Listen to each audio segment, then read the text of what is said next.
Hello नमस्कार दोस्तों, आप लोग का स्वागत है हमारे यूट्यूब चैनल नंदन पाठशाला में। आज हम लोग जो है 10th क्लास का जो रसायन विज्ञान है, केमिस्ट्री है, उसके क्वेश्चनों को देखने वाले हैं। अगर आप लोग भी अपना 10th क्लास का तैयारी बहुत बढ़िया तरीके से करना चाहते हो या आपने किया हुआ है, तो आप अपना टेस्ट दे सकते हो, अपना नॉलेज चेक कर सकते हो कि आपकी जो तैयारी है वो किस प्रकार से हुई है और आप जो है किस तरह से बेहतर अंक प्राप्त कर सकते हो। तो चलिए हम जो है देख रहे हैं कि केमिस्ट्री में जो कि आपका पहला लेसन है, उस पहले लेसन से कौन कौन से सवाल जो हैं वो एग्ज़ाम में पूछे गए हैं, पिछले एग्ज़ामों में या आने वाले एग्ज़ामों में पूछे जा सकते हैं। तो पहला सवाल आप लोग देख सकते हैं यहाँ पर है कि जब किसी अभिक्रिया के समय किसी पदार्थ में ऑक्सीजन की वृद्धि होती है, तब निम्नलिखित में उसे क्या कहा जाता है। जी हाँ, क्या कह रहा है कि किसी पदार्थ में ऑक्सीजन की वृद्धि होती है, अर्थात किसी पदार्थ से जब ऑक्सीजन संयोग करता है, जुड़ता है, तो उसे क्या कहा जाता है। आप देख सकते हैं 2020 और 2019 में ये सवाल पूछा जा चुका है। उपचयन कहा जाता है, अपचयन कहा जाता है, संक्षारण कहा जाता है या इनमें से कोई नहीं। जी हाँ, यहाँ पर जो सही जवाब होगा वो ए होगा, उपचयन कहा जाता है। क्यों? क्योंकि जब किसी पदार्थ से ऑक्सीजन जुड़ता है तो उस अभिक्रिया को ऑक्सीकरण अभिक्रिया कहा जाता है और ऑक्सीकरण का ही नाम उपचयन अभिक्रिया है। तो A is the right answer. Next सवाल हम लोग देखते हैं। नेक्स्ट सवाल है इस सीरीज का कि निम्नलिखित में से किस धातु को चाकू से आसानी से काटा जा सकता है। जी हाँ, कौन सी ऐसी धातु है जिसे हम चाकू से आसानी से काट सकते हैं। एल्युमिनियम, सोडियम, मैग्नीशियम या फिर कॉपर। जी हाँ, कौन सी धातु है जिसे चाकू से काटा जा सकता है, अर्थात कौन सी धातु मुलायम होती है। तो जी हाँ, B is the right answer. Sodium जो है यह धातु ऐसी है जिसे कि हम चाकू से आसानी से काट सकते हैं। नेक्स्ट सवाल देखते हैं। तीसरा सवाल है कि समीकरण H2 प्लस O2 मिलकर के H2O बनाता है, अर्थात हाइड्रोजन और ऑक्सीजन संयोग करके क्या करते हैं कि जल का निर्माण करते हैं। तो यह कैसी अभिक्रिया है। संयोजन अभिक्रिया, वियोजन अभिक्रिया, अवक्षेप अभिक्रिया या फिर उदासीनीकरण अभिक्रिया। जी हाँ दोस्तों, ये जो है ये आपका संयोजन अभिक्रिया है। संयोजन अभिक्रिया क्यों है? क्योंकि हाइड्रोजन और ऑक्सीजन क्या कर रहे हैं, जुड़ रहे हैं। देखिए, हाइड्रोजन और ऑक्सीजन आपस में क्या हो रहे हैं, जुड़ रहे हैं, यानी संयोग हो रहा है। इसलिए एक ऐसी अभिक्रिया है, संयोजन अभिक्रिया है। नेक्स्ट सवाल हम लोग देखते हैं। अगला सवाल है आपका 4 नंबर कि रासायनिक अभिक्रिया में भाग लेने वाले पदार्थों को क्या कहा जाता है। जी हाँ, देख सकते हैं 2020 में ये सवाल पूछा जा चुका है। रासायनिक अभिक्रिया में भाग लेने वाले पदार्थ को क्या कहा जाता है। अभिकारक, उत्पाद, अभिकारक एवं उत्पाद दोनों या इनमें सभी। तो जी हाँ, जो भी पदार्थ रासायनिक अभिक्रिया में भाग लेते हैं उन पदार्थों को अभिकारक कहा जाता है। एजेंट। जी हाँ, क्या कहा जाता है, अभिकारक। रासायनिक अभिक्रिया में भाग लेने वाले पदार्थों को क्या कहा जाता है, अभिकारक कहा जाता है। अगला सवाल देखा जाए। 5 नंबर सवाल है कि रासायनिक अभिक्रिया के दौरान किसी पदार्थ में ऑक्सीजन का ह्रास क्या कहलाता है। जी हाँ, रासायनिक अभिक्रिया के दौरान यानी जब रासायनिक अभिक्रिया होती है तो उस समय अगर किसी पदार्थ से ऑक्सीजन का ह्रास हो जाए, अर्थात ऑक्सीजन उस पदार्थ से निकल जाए, तो उस अभिक्रिया को क्या कहा जाता है। उपचयन, अपचयन, संक्षारण या इनमें से कोई नहीं। जी हाँ, तो इस अभिक्रिया को अपचयन कहा जाता है। क्यों? क्योंकि ऑक्सीजन क्या हो रहा है, हट रहा है, अलग हो रहा है। तो जब किसी पदार्थ से ऑक्सीजन हटता है अर्थात निकलता है, तो उस अभिक्रिया को अवकरण अभिक्रिया या फिर अपचयन अभिक्रिया के नाम से जाना जाता है। B is the right answer. और ये सवाल भी देख सकते हैं 2019 में आया हुआ है। अगला सवाल देखते हैं आप लोग का। नेक्स्ट सवाल है छठा। छठा सवाल है कि संगमरमर का रासायनिक सूत्र क्या है। जी हाँ, संगमरमर जो होता है जिससे कि ताजमहल का निर्माण हुआ है, बहुत ही चमकीला पत्थर होता है यह। इसका रासायनिक सूत्र क्या है। CaO, CaOH, CaCO3 या इनमें से कोई नहीं। तो जी हाँ, संगमरमर जो है, संगमरमर का रासायनिक सूत्र क्या है, तो संगमरमर जो है वो चूना पत्थर का चूना और पत्थर से मिलकर बना होता है और उसका नाम क्या है? CaCO3 calcium carbonate. जी हाँ, कैल्शियम कार्बोनेट क्या है? संगमरमर का रासायनिक सूत्र है, तो इसे आप लोग याद कर लीजिएगा। अगला सवाल पर हम लोग चलते हैं और देखते हैं 7 नंबर सवाल। 7 नंबर सवाल है कि एक भूरे रंग का चमकदार तत्व X। जी हाँ, क्वेश्चन को जरा ध्यान से आप लोग समझने की कोशिश कीजिएगा। तत्व का नाम नहीं बताया गया है, कह रहा है कि वो भूरे रंग का है और उसका नाम X दिया गया है, को वायु की उपस्थिति में गर्म करने पर वह काला रंग का हो जाता है। तो तत्व X का नाम बताइए। यानी कह रहा है कि तत्व जो है भूरे रंग का है और जब वायु की उपस्थिति में उसे गर्म करते हैं तो वो काले रंग का हो जाता है। तो तत्व X का नाम क्या होगा? सोडियम, मैग्नीशियम, कॉपर या फिर पोटेशियम? आपको बताना है क्या होगा। तो भूरे रंग का चमकदार तत्व, जी हाँ, भूरे रंग का चमकदार तत्व यहाँ पर कौन सा है? तो देखिए, चमकदार तत्व यहाँ पर सोडियम, मैग्नीशियम, कॉपर या फिर पोटेशियम को वायु की उपस्थिति में गर्म करने पर वह काले रंग का हो जाता है।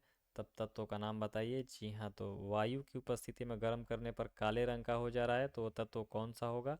जी हाँ, वो तत्व आपका कॉपर होगा, क्योंकि कॉपर ही क्या होता है? चमकदार तत्व है। नेक्स्ट सवाल देखते हैं। अगला सवाल 8 नंबर। 8 नंबर सवाल है आप लोगों का कि अभिक्रिया कैल्शियम ऑक्साइड प्लस हाइड्रोजन जो है ये आपस में भी क्रिया करके कॉपर प्लस जल H2O बनाते हैं। तो कह रहा है इसमें किसका अपचयन होता है? जी हाँ, यहाँ पर जो ये अभिक्रिया आपको दिखाई गई है, इस अभिक्रिया में किस पदार्थ का अपचयन हो रहा है, ये आपको बताना है। अपचयन यानी क्या हो रहा है? अवकरण हो रहा है। अपचयन का मतलब क्या हो रहा है? अवकरण हो रहा है। और अवकरण का मतलब क्या? कि उसमें से ऑक्सीजन का निष्कासन हो रहा है, अर्थात ऑक्सीजन उससे अलग हो रहा है। तो ऑक्सीजन किस तत्व से अलग हो रहा है, किस पदार्थ से अलग हो रहा है? जी हाँ, कॉपर ऑक्साइड से। क्या है कि ऑक्सीजन देखिए यहाँ पर अलग हो गया और कॉपर क्या है? अकेले हो गया। तो यहाँ पर कायल से कॉपर ऑक्साइड का क्या हो रहा है? अपचयन हो रहा है। तो A is the right answer. Next सवाल हम लोग देखते हैं। 9 नंबर। 9 नंबर सवाल है Na2SO4 प्लस BaCl2 आपस में भी क्रिया करके BaSO4 प्लस 2NaCl का निर्माण करते हैं। तो ये रासायनिक अभिक्रिया कैसी है, यानी कौन सी रासायनिक अभिक्रिया है, आपको बताना है। संयोजन अभिक्रिया, वियोजन अभिक्रिया, द्विविस्थापन अभिक्रिया या इनमें से कोई नहीं? जी हाँ, ये कैसी अभिक्रिया है आपको बताना है। तो ये अभिक्रिया आपकी है द्विविस्थापन अभिक्रिया। सी इज़ द राइट आंसर। अब ये द्विविस्थापन अभिक्रिया कैसे है? तो देख सकते हैं कि यहाँ पर जो दोनों तत्व हैं, यहाँ पर आयनों का क्या हो रहा है? अदला बदली हो रहा है। यानी ये सोडियम जो है धनात्मक आयन है और यहाँ पर बेरियम जो है ये क्या है? ये धनात्मक आयन है। और Cl2 और SO4 क्या है? ऋणात्मक आयन है। तो देखिए ये अपना स्थान बदल दे रहे हैं। स्थान कैसे बदल रहे हैं? तो यहाँ पर आप देख सकते हैं SO4 Na से निकल कर के आ गया Ba के पास और Cl2 Ba से निकल कर चला गया किसके पास? Na के पास। तो यहाँ पर आयनों का क्या हो रहा है? अदला बदली हो रहा है, जिसके कारण यह अभिक्रिया कैसी है? द्विविस्थापन अभिक्रिया है, क्योंकि यहाँ पर दो आयन क्या हो रहे हैं? विस्थापित हो जा रहे हैं। तो सी इज द राइट आंसर। अगला सवाल देखते हैं 10 नंबर। 10 नंबर सवाल है कि जब मैग्नीशियम फीता को जलाया जाता है तब उत्पन्न आग की लौ कैसी होती है? यानी मैग्नीशियम फीता को जब जलाया जाता है तब जो आग उत्पन्न होती है उसकी लौ किस रंग की होती है? पीली, नीली, चमकीली, उजला या फिर लाल? जी हाँ, तो मैग्नीशियम फीता को जब हम जलाते हैं तो मैग्नीशियम फीता आपको पता है बिना धुएं के जलता है। तो इसकी लौ कैसी होती है? चमकीली उजली होती है। जी हाँ, कैसी होती है? चमकीली उजली। सी इज़ द राइट आंसर। अगला सवाल हम लोग देखते हैं 11 नंबर।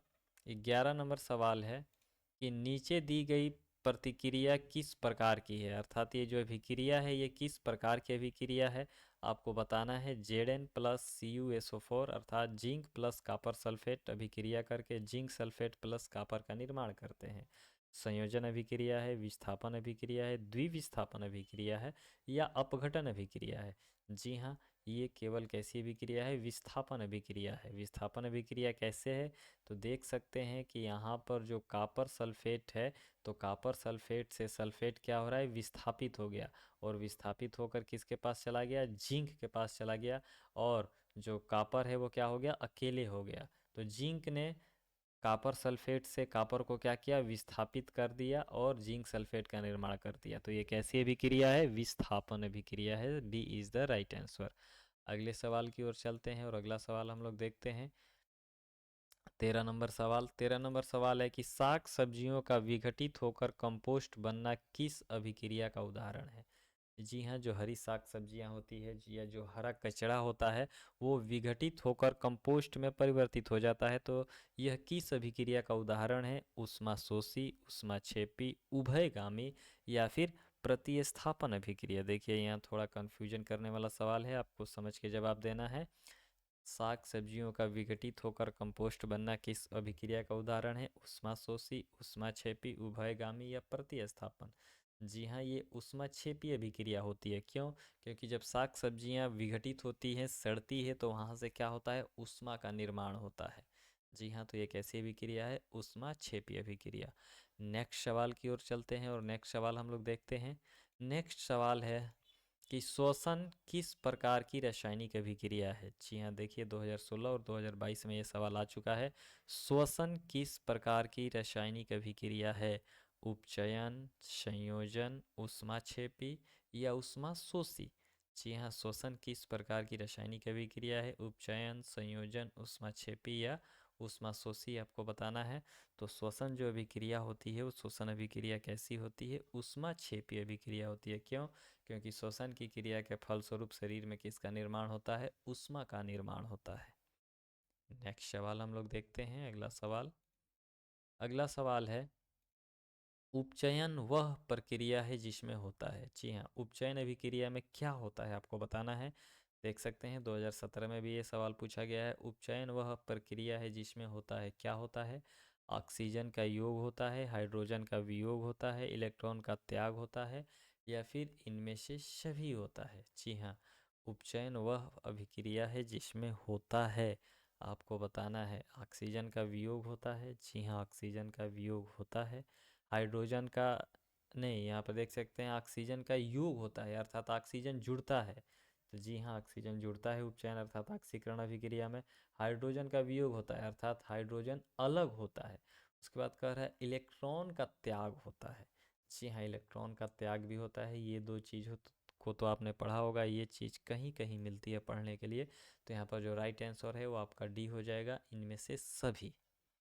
अगले सवाल की ओर हम लोग बढ़ते हैं और देखते हैं अगला सवाल है कि समीकरण CaCO3 अर्थात कैल्शियम कार्बोनेट, इसको जब ऊष्मा दी जाती है अर्थात गर्म किया जाता है, तो यह कैल्शियम ऑक्साइड और कार्बन डाइऑक्साइड में टूट जाता है। तो किस प्रकार का यह समीकरण है आपको बताना है। वियोजन है, संयोजन है, उभयगामी है या प्रतिस्थापन है। तो जी हाँ, ये जो समीकरण है कैसा समीकरण है? वियोजन है। कैसा समीकरण है? वियोजन। क्यों वियोजन है? क्योंकि देख सकते हैं यहाँ पर एक बड़ा यौगिक जो है दो छोटे छोटे यौगिकों में क्या है? टूट गया है। तो ये समीकरण कैसा है? वियोजन है। नेक्स्ट सवाल की ओर हम लोग चलते हैं और देखते हैं नेक्स्ट सवाल है कि अभिक्रिया CuO+H2 अर्थात कॉपर ऑक्साइड प्लस हाइड्रोजन अभिक्रिया करके कॉपर प्लस H2O का निर्माण करते हैं, तो ये किस प्रकार की अभिक्रिया है? विस्थापन अभिक्रिया, अपघटन अभिक्रिया, अपचयन अभिक्रिया या उपचयन अभिक्रिया। तो जी हाँ, ये किस प्रकार की अभिक्रिया है? विस्थापन अभिक्रिया है। क्यों? क्योंकि कॉपर ऑक्साइड से क्या है कि ऑक्सीजन क्या हो रहा है? विस्थापित हो जा रहा है और यहाँ जल का निर्माण कर दे रहा है। तो विस्थापन अभिक्रिया इज द राइट आंसर।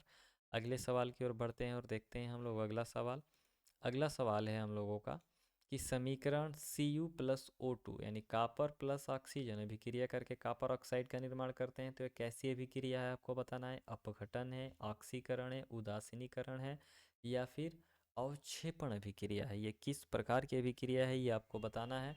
तो जी हाँ, यहाँ क्या हो रहा है? ऑक्सीजन का संयोग हो रहा है, कॉपर के साथ ऑक्सीजन क्या हो रहा है? जुड़ रहा है। तो ये कैसी अभिक्रिया है? ऑक्सीकरण अभिक्रिया या उपचयन अभिक्रिया। B is the right answer. देख सकते हैं इस सवाल को भी पूछा गया है 2015 में। अगला सवाल है अगला सवाल है निम्नलिखित में से कौन ऑक्सीकारक है? जी हाँ, कौन सा तत्व जो है वो ऑक्सीकारक का काम करेगा? Hydrogen, carbon monoxide, hydrogen sulphide या फिर O2 अर्थात ऑक्सीजन। जी हाँ, यहाँ पर कौन ऑक्सीकारक है आपको ये बताना है। तो यहाँ पर ऑक्सीकारक का काम कौन करेगा? जी हाँ, ऑक्सीकारक का काम करेगा यहाँ पर आपका oxygen. D is the right answer. ये सवाल भी 2015 में पूछा गया था। अगला सवाल देखते हैं 20 नंबर सवाल है कि निम्नलिखित में से कौन सा पदार्थ ऑक्सीजन से संयोग नहीं करता है? जी हाँ, देख सकते हैं ये भी सवाल 2014 में पूछा गया है। निम्नलिखित में से कौन सा पदार्थ ऑक्सीजन से संयोग नहीं करता है? तांबा, गोल्ड, जिंक या पोटेशियम? जी हाँ, जो गोल्ड अर्थात सोना है ये क्या है कि ऑक्सीजन से संयोग नहीं करता है और इसके इसी गुण के कारण इसके आभूषण बनाए जाते हैं, गहने बनाए जाते हैं। तो बी अर्थात gold is the right answer. अगला सवाल देखते हैं हम लोग। अगला सवाल है निम्नलिखित में से कौन सा उत्पाद लेड नाइट्रेट को गर्म करने पर प्राप्त होता है? जी हाँ, लेड नाइट्रेट को गर्म करने पर कौन सा पदार्थ आपको प्राप्त होगा? O2, NO2 और N2, NO2, NO2 और O2 अर्थात कह रहा है कि लेड नाइट्रेट का सूत्र क्या होता है? जी हाँ, PbNO3 अर्थात PbNO3 को जब हम गर्म करेंगे तो हमें क्या मिलेगा ये आपको बताना था। लेड नाइट्रेट को गर्म करने पर क्या प्राप्त होता है? तो लेड नाइट्रेट को गर्म करने पर प्राप्त होता है क्या? NO2 और O2। क्यों?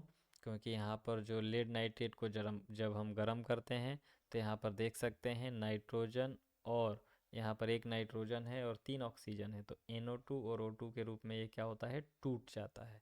तो D is the right answer. अगला सवाल देखा जाए। नेक्स्ट सवाल है लेड नाइट्रेट चूर्ण को एक परख नली में लेकर गर्म करने पर भूरे रंग का धुआं उत्सर्जित होता है, यह धुआं है? जी हाँ, जब लेड नाइट्रेट को गर्म किया जाता है तो उसमें से एक धुआं निकलता है भूरे रंग का। वह धुआं किस चीज़ का होता है? ऑक्सीजन गैस का, नाइट्रोजन डाइऑक्साइड का, नाइट्रोजन गैस का या फिर लेड ऑक्साइड का? जी हाँ, आपको बताना है कि वो जो धुआं है वो किस पदार्थ का होता है। तो वह धुआं जो होता है नाइट्रोजन डाइऑक्साइड का होता है, NO2 का होता है। B is the right answer. अगला सवाल देखते हैं हम लोग। नेक्स्ट सवाल। अगला सवाल है कि नीचे दी गई जी हाँ, नीचे दी गई अभिक्रिया के संबंध में कौन सा कथन असत्य है? आपको बताना है कि कौन सा जो कथन है वह कथन असत्य है। अभिक्रिया है PbO lead oxide plus copper. ये अभिक्रिया करके क्या बनाता है? लेड प्लस कापर यहाँ पर कार्बन डाइऑक्साइड का निर्माण करता है। सीसा उपचयित हो रहा है, कार्बन डाइऑक्साइड उपचयित हो रहा है, कार्बन उपचयित हो रहा है या लेड ऑक्साइड अपचयित हो रहा है? जी हाँ, अपचयित उपचयित यहाँ बार बार दिया गया है और इसमें मैक्सिमम स्टूडेंट्स जो है वो कन्फ्यूजन खा जाते हैं और गलती कर देते हैं। तो यहाँ पर आपको कन्फ्यूज नहीं होना है, सही जवाब देने की आपको कोशिश करनी है। तो यह जो क्वेश्चन है इसका सही जवाब क्या होगा? देख सकते हैं यहाँ पर PbO और कापर है, और यहाँ पर देख सकते हैं ऑक्सीजन यहाँ से क्या हुआ? निकल गया, और निकल करके किसके पास आ गया? कार्बन के पास आ गया। तो यहाँ पर क्या हो रहा है? सीसा अपचयित हो रहा है, अर्थात सीसा से कार्बन डाइऑक्साइड अलग हो रहा है। तो सीसा यहाँ क्या हो रहा है? अपचयित हो रहा है। ए इज द राइट आंसर।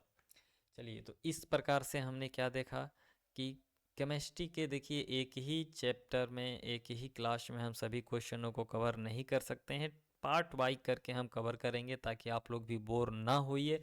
तो अगर आपको हमारा जो पढ़ाने का तरीका है वो पसंद आ रहा है, आपको अच्छे अच्छे क्वेश्चन देखने को मिल रहे हैं, समझने को मिल रहे हैं, तो आपसे रिक्वेस्ट है कि आप हमारे चैनल को सब्सक्राइब कर लीजिए और बेल आइकन को दबा दीजिए ताकि जैसे ही नया वीडियो हम डालें तो उसका नोटिफिकेशन सीधे आपके पास पहुंच जाए।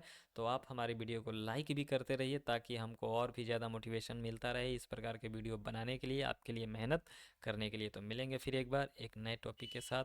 इसके अगले टॉपिक के साथ 24 नंबर से हम शुरू करेंगे सवाल से। तब तक के लिए गुड बाय, टेक केयर।